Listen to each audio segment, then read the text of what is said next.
How's it going, Yankee fans? Welcome back to Fireside Yankees with your boys, Alex and Ryan. If you watched yesterday's game, you saw the Yankees lose to the Toronto Blue Jays, and you saw Marcus Stroman last 2.2 innings, and he threw, 60 pitches, gave up 7 earned runs. In his last 3 games, he's given up 15 runs. Not good. Not good from Marcus Stroman at all, and I'll tell you this right now, the metrics look really bad. This isn't like, this guy can turn around, we're seeing some good stuff. I don't know about you, Ryan, but I was looking into his numbers, looking into his stats, looking into his expected results. Everything looks hard to look at. It's all bad. The velocity's down, the strikeouts are down, the home runs are up, the walks are up.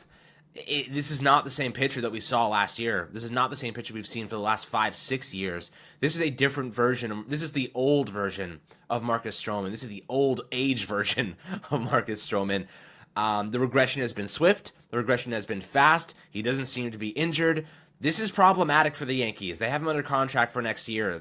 I don't know if they can trust him. We talked about Clark Schmidt yesterday. There's a very real possibility the Yankees have to decide, well, are we going to bench Stroman or Nestor Cortez? And right now, you got to bench Stroman for Clark Schmidt. You got to pull him out of that rotation if he keeps doing what he's doing. They're going to keep giving him chances, of course, and I don't anticipate they will change that anytime soon, at least until Clark Schmidt gets back. But Ryan, what are you thinking about this so far? I mean, to me, looking at the numbers I wrote about this morning, this just looks like it's going in the wrong direction fast, and there's not much that's giving me optimism he's going to turn things around. Yeah, dude, I look, I'm not trying to do the whole hey, I'm so right all the time kind of thing, but I do remember us having a conversation. I was like, hey, the velocity's down. I'm concerned. This is concerning. This contract is objectively not looking very good right now. And I don't know, it's still trending in that direction. So if I was concerned a couple of weeks ago, it would be weird for me not to be even more concerned. I am definitely concerned. As you mentioned, the home runs are up, the ground ball rate, that's really what's concerning, right? Not saying the walks aren't, but he walked 9.7% of batters this year. Last year he walked 9%. You kind of knew he was going to walk some people, you know what I mean? I wasn't, the walk rate to me, it's not good, but it's manageable, right? When you get ground balls, it's manageable. What's not manageable is, as you alluded to, that 1.39 home runs per 9, that's not manageable.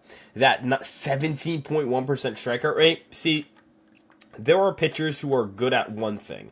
There are pitchers who are good at 2 things. Whether it's, striking out guys, keeping runners off the bases because you don't walk people, being aggressive in zone, limiting damage contact, things of that nature. He does not excel at anything. He's in his xwOBAcon, which is quality of contact. It's 367. That's basically major league average. His xERA 4.82. I mean, it suggests it should only get worse from here. I'm not gonna lie. He should maybe be like a slider first pitcher. I don't know what the fix is, but the fix isn't throwing the sinker more. It isn't throwing the cutter more. And honestly, I don't even know if I have a fix for the pitch usage because Alex, he doesn't know where the ball's going, it looks like. His location plus was 102, 101, and 100 in 2021, 2022, and 2023. This year, it's 96. 100 is average, right? So he was basically an above average controller of the baseball. This year, he's well below average. His stuff plus by year, 104, 99, 101, 92. So average stuff plus, average command, that usually results in, and he's a crafty pitcher who throws a lot of pitches, that usually results in a pretty good pitcher. I thought, that profile, you know what, that's a good pitcher. Dude, it's not good right now. Everything's below average. He doesn't have good command. He doesn't have good stuff. He doesn't have a good feel for the ball. He doesn't limit damage contact. He doesn't miss bats. He doesn't keep runners off the bases. He doesn't do anything well right now. And look, am I happy that he's struggling? Absolutely not. There's no if, ands, or buts. There's no but this or that. The guy is struggling. I hope for the best for him. I hope he can turn it around. But I think you and I can agree, he's not giving the Yankees the best chance to win. And right now, we need a guy who's going to give the Yankees the best chance to win. It's not Marcus Stroman. It might be Will Warren. And the concerning thing right now with Stroman, the arm slot keeps getting lower. The velocity keeps getting slower. That means he's dealing with fatigue. Could he use some time off? Absolutely. Should the Yankees give him some time off? Absolutely. If they don't, I have a lot of concerns. They have to give him time off. He needs, this is where you go, stop. Let's figure out what's wrong mechanically. let's not shut it down. Let's just take you out of the rotation for a little bit. Phantom IL. He looked like he was grimacing. Like, did he look comfortable on the mound to you? It's not like the guy like Rodon. It was like, oh, he's just throwing his fastball way too much. Cole, he's coming back from injury. Heel, fastball, changeup guy who was kind of regressing for like a 1-something ERA. Cortez, he's just kind of average. Stroman, it's a legitimate, like, this guy can't put anybody away. The Blue Jays suck at hitting, and he couldn't put anybody away. That's really concerning. Like you said, it's a perfect time for one of those phantom IL situations, and he desperately needs it. This is a guy whose sinker, a pitch that should be at least in the mid 90s or even low 90s in velocity, is now sitting at 89.9. That is horrible. He's lost 6% vertical movement on that pitch. Ryan, this sinker blows. It's horrible. It's a bad pitch at this point in time.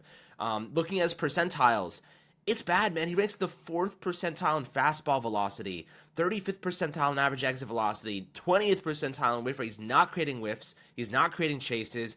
Opposing batters are barreling him up. They're hitting him hard. His ground ball rates are at a career low as well, 48.6%. He had a 57.1% ground ball rate last year for Chicago. This is a guy that is regressing across the board. He's walking 3.79 batters per nine, a career high. 1.39 home runs per nine, a career high. This is not the same pitcher. Look, he has a 4.10 ERA. He has a 4.82 expected ERA. His expected stats are very, very bad. In fact, he's getting a little bit lucky. That's what that suggests. He's getting lucky at times when he should be getting actually mashed even harder. So I do think right now, if you're the Yankees, you got to pull the plug on this before you stick the fork in the freaking electrical socket, man. This is getting to a point where you're gonna shock yourself. You're gonna put yourself in the electric chair already. You have to phantom IL this guy. You got to put him on leave for a week or two. Give him some rest. Give him a chance to regain his steam here. He's lost the gas. Like, his velocity's dipping fast. As you said, the arm slot is dipping fast. He's walking. He's giving up damage contact. He's not getting enough break on his pitches. This is a pitcher that is hitting a wall, and it's hitting it hard. So at some point, to the Yankees, you got to think to yourself, what do we do here? And the only option here is to give him some time to get his arm back into shape because, listen, everything is bad. Everything. This is not there's some pitches that are good, some pitches that are bad.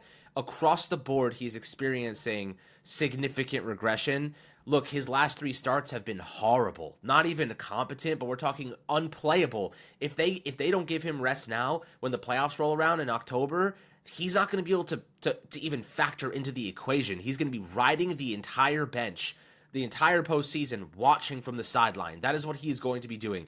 Starting, not a chance. I don't even trust this guy in the bullpen. You know what I mean? This is a situation where he's got to regain his confidence. The Yankees need to help him do that, and the best way for them to do that is give him an opportunity to spend some time on the IL, getting back into his groove, just working his way back up, pitching some bullpen sessions. That's all he needs right now, because he's going out there and he's getting destroyed against bad teams. As you said, the Toronto Blue Jays are a bad offensive team. They just traded IKF, one of their best hitters, away, which is funny enough to say that. It's actually hard to say, knowing what he did for us last year. But listen, that was one of their best players. They traded him away, and he got completely demoralized yesterday. Look, this Yankee team did more than enough to win in terms of offensive production. They were just getting left in the dirt. Like, they just could not stay in the game. Their bullpen played well. They gave up 1 run after Stroman was pulled. They should have won yesterday's baseball game, man. An average performance from their starting rotation would have won them that game. That is the difference between winning and losing World Series, guys. Losing games like that will kill you in the playoffs. You can't lose games like that. You can't have pitching performances like that. You can't expect your offense to bail you out of an 8-run deficit, man. It's unsustainable. So, yeah, I think we're in the same boat here, man. And look, I also want to put this out here because I know that this was a big storyline from yesterday, and I feel like it's adequate for both of us to talk about it, or not adequate. That's not even close to the word. It's appropriate for us to talk about it. Look, I don't think I get as mad about Gleyber like not running out of the box as some people do, but that was really bad. Like, I think yesterday, like, that was bad. Like, the Orioles are losing to the Guardians. You can see it on the scoreboard. You get punched in the mouth. You're down 3 runs. Your offense punches back because Aaron Judge, the best goddamn hitter I've ever seen. He's unbelievable. But you got to get out the box. Like, I'm not saying he was going to get to second had he full on run, or I'm not even saying like Olympic sprint to first, hard 90. can't be staring at that ball, man. Like that's the kind of shit that needs to be past you, right? Like we're talking about a guy who's about to hit free agency, like a 7-year player in this league. That shit can't keep happening. Like it's Gleyber has to get out of that box. He does, and I'm not saying it cost him the game. It didn't. Stroman did. I'm not saying that he doesn't care. He clearly does. He plays baseball. Like it's hard to play baseball at a high level and not care about what you're doing. I think that gets overblown as well. I think Boone handled it really well with the media. I think he handled it well in general. That can't happen. Like you talk about like things that can't happen in October. We saw Donaldson do it in the ALDS in 22. It just can't happen. Like we're just so far into it, like it just can't keep happening. And even that exchange, like I think you saw the replay too. Like Gleyber's basically pleading with Boone. I have no problem with that. I actually like seeing that the guy really wants to stay in the game. It just doesn't feel like that relationship. Like it felt like it was already rocky coming into not between Gleyber and Boone, but more so Gleyber and the organization. It feels like it's 0% that he comes back, right? Like is that where we're at? Like a 0% chance that Gleyber Torres is going to play for the Yankees after this year? I think they're ready to move on. It feels like remember when Gary in 21, like this is coming to an end, right? Like this tenure in the New York, in the Bronx, he's really worn out his stay, I think, at this point. Yeah, I don't know, man. This could become problematic in a couple of weeks from now. I think that the IL makes sense for Stroman. Just put him on there with anything at this point. Get Clark Schmidt back in August. Maybe the Yankees wait. Maybe that's what they're doing. Maybe they're just waiting for Clark Schmidt to get back, and then they're going to put Stroman on the IL. We'll see what happens. But listen, I'd rather see Schmidt's Warren going to now. be huge, and I'd rather see Warren. Yeah, Schmidt. People, you're going to get Hamilton back. I also like Birdie when he comes back. I have a question. Nasty. Do you have John Birdie come back and take Gleyber's spot at second? Like I'm not saying you have to like give me a concrete answer, but the errors, right? Like it's just like the mental errors, the defensive errors. Like in October, dude, I just need I have Judge, I have Stanton, I have Soto, they can all hit. I just kind of need a guy to like make plays, and like Gleyber just doesn't come through sometimes with those. You know what I mean? There's okay, so like you compare and contrast those two players, right? John Birdie, better defender, like by far. Better base runner by far. Better contact hitter, I'd say he's better at making contact and putting it in play. Gleyber's a better power source, but this year not really. Right, it's so like he's not crushing the ball. Like if he's not hitting, like right. If Gleyber Gleyber 125 WRC plus last year, he can crawl out of the box. I don't give a shit. You know what I mean? He can botch 15 plate like he's hitting. You know what I mean? Yeah, right. He's not hitting this year. So at what point do you think to yourself like? Because come October, man, when a ground ball hits to second, dude, I need that play made. Like we almost blew that game in Philly because Castellanos hits a 95, and it's not 100. It's 95 miles an hour. It's barely a hard hit ball.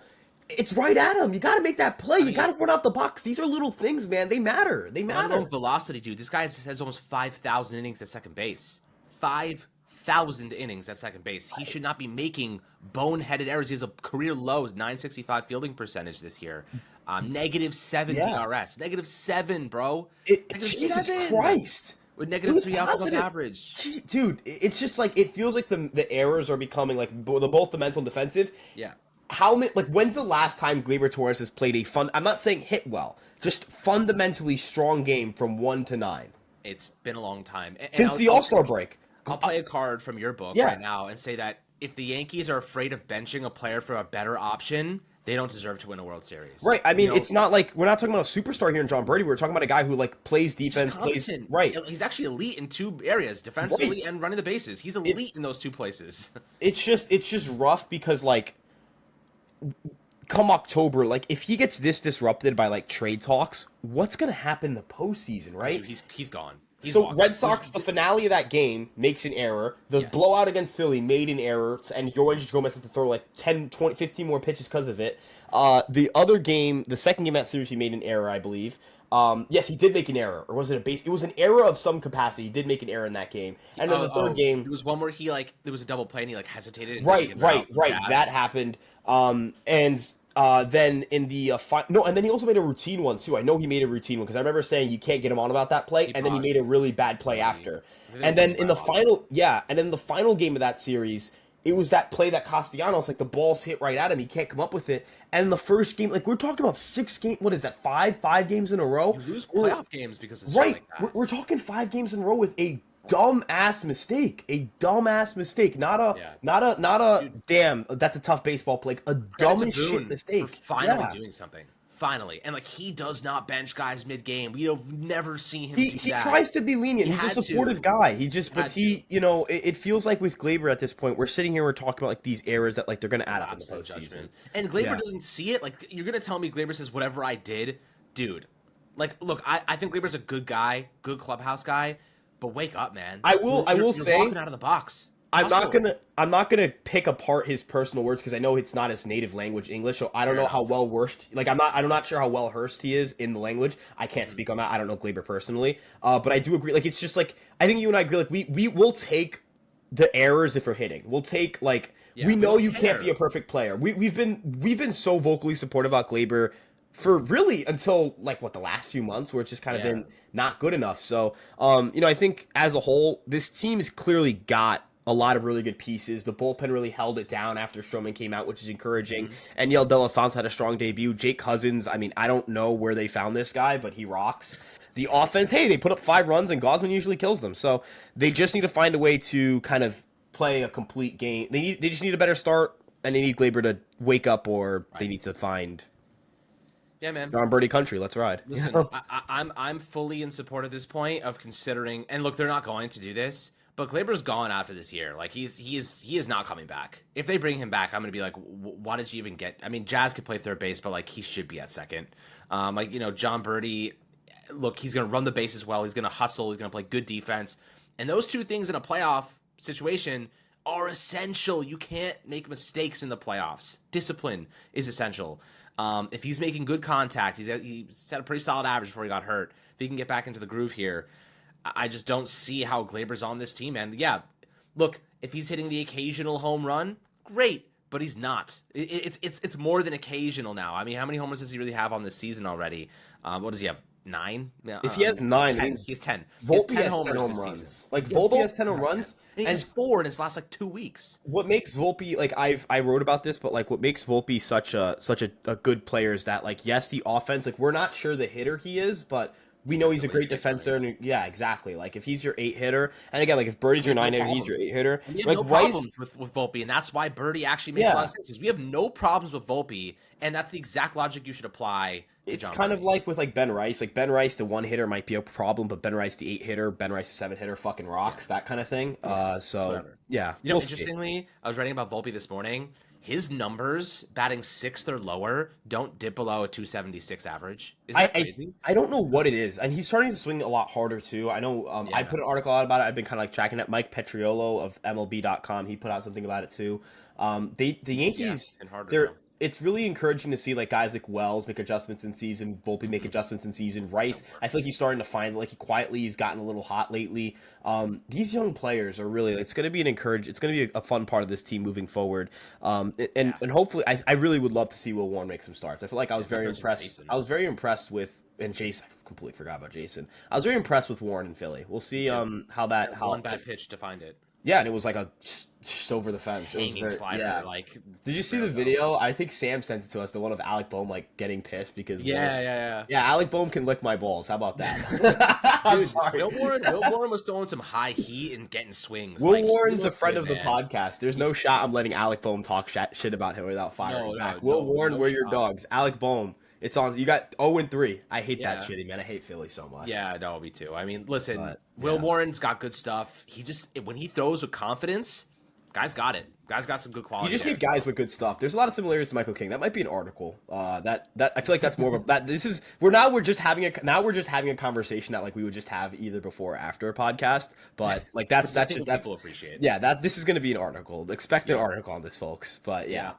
Yeah, I mean, seriously, right now I'd rather see Will Warren, though. Back full circle, rather see Will Warren than Marcus Stroman, and I'd rather see Clark Schmidt than both of those guys. So, you know, I think we're getting closer to that. Things need to change. Stroman's numbers are unplayable, to be quite honest with you. So, as always, my friends, happy to hear your thoughts down below in the YouTube comment section. Make sure to like and subscribe as always, and we'll catch you guys on the next Fireside Yankees episode.